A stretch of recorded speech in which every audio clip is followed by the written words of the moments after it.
जय मसीह। परमेश्वर का धन्यवाद, आप लोगों का भी धन्यवाद। मेरे चैनल पर आपका स्वागत है। भाई बहन, मेरे चैनल को लाइक करना, शेयर करना, सब्सक्राइब करना। आपके एक लाइक के जरिए से और लोगों तक, एक शेयर के जरिए से और लोगों तक मेरी वीडियो पहुंचेगी। बहुत सारे लोग आज दुष्ट आत्माओं से ग्रसित हैं। यह वचन आज दुष्ट आत्माओं के जरिए से बात कर रहा है। मत्ती की पुस्तक 8 अध्याय वचन 28 से लेकर 32 तक आप लोगों के बीच में पढ़ते हैं। जब वह उस पार गदरेनियों के देश में पहुंचा। जब वो उस समय प्रभु यीशु मसीह जी एक गदरेनियों देश में पहुंचा था, तो दो मनुष्य जिनमें दुष्ट आत्माएं थी कब्रों से निकलते हुए उसे मिली।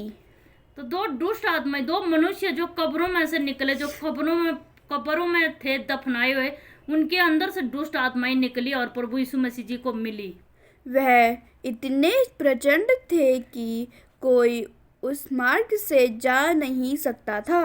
वो इतने प्रचंड थे कि कोई उस मार्ग से नहीं जा सकता। क्यों? उससे पहले क्योंकि कोई पंडित हो गया, शास्त्री हो गया, पुजारी हो गया, बड़े बड़े लोग उधर से गए होंगे, लेकिन किसी की बस ना चली जब यीशु मसीह उस रास्ते गए। क्योंकि प्रभु यीशु मसीह को देख करके दुष्ट आत्मा कांपती है। तब प्रभु यीशु मसीह के साथ वो बोले, उन्होंने चिल्लाकर कहा, हे परमेश्वर के पुत्र, हमारा तुझसे क्या काम है। वो डर गए, कांप गए। उन्होंने परमेश्वर को पहचान लिया कि परमेश्वर आप हमारी भली नहीं करेगा, क्योंकि हमें आप या तो नदी में डालेगा या आग में डालेगा।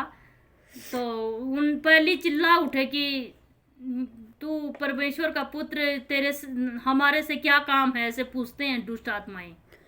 क्या तू समय से पहले हमें दुख देने यहाँ आया है? उन्हें और लोगों को भी तंग करना था, औरों को भी परेशान करना था। वो पूछ रहे हैं क्या तू समय से पहले हमें दुख देगा? उनको पता था अब ये हमें निकाल देगा। उन्होंने कुछ देर बहुत से सूअरों का एक झुंड चर रहा था।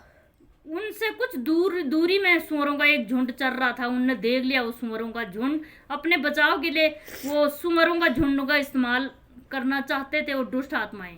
दुष्ट आत्माओं ने उससे यह कहकर विनती की, यदि तू हमें निकालता है तो सूअरों के झुंड में भेज दे। उनने विनती की प्रभु यीशु मसीह जी से, यदि तू हमें निकालना चाहता है तो हमें सुअरों के झुंड में डाल दे। वो सोच रहे होंगे हमारा यहाँ भी बचाव होगा, पर वहाँ भी उनका बचाव नहीं हुआ। उसने उनसे कहा, जाओ। और वे निकलकर सूअरों में बैठ गई।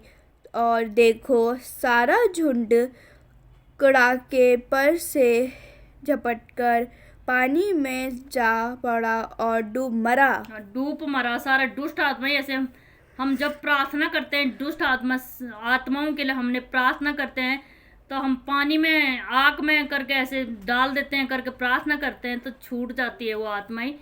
जो बहुत सारे भाई बहन मेरी वीडियो को देखने वाले जो दुष्ट आत्माएं से ग्रसित हैं, आपको गलत सपने आते हैं, रात को आपको दबाने के लिए दुष्ट आत्माएं आती है, तो आप प्रार्थना करिया करो। और कहीं नहीं छुटकारा है, मात्र प्रभु यीशु मसीह जी ही छुटकारा दे सकते हैं। प्रभु यीशु मसीह को देखकर दुष्ट आत्माएं डरती है, कांपती है। आप कहीं चर्च के आसपास नज़दीक रहते हो, आप बहुत परेशान हो, बहुत सारा आपने पाठ पूजा कर लिया, वो आपको छोड़ नहीं रहे हैं। अब वहाँ से एक बाइबल लेके आना, अपने तकिया के नीचे डालना। बाइबल को देख के भी दुष्ट आत्माएं डरती है। इस वचन के जरिए से आप लोगों को आशीष मिले। मैं आशा करती हूँ इन दुष्ट आत्माओं से आप लोगों को छुटकारा मिलेगा और आप परमेश्वर के पास आओगे और एक आनंद का जीवन जियोगे। प्रभु यीशु मसीह ने एक आनंद का जीवन हमारे लिए दिया है। इस वचन के जरिए से आप लोगों को आशीष मिले। सबको जय मसीह। God bless you.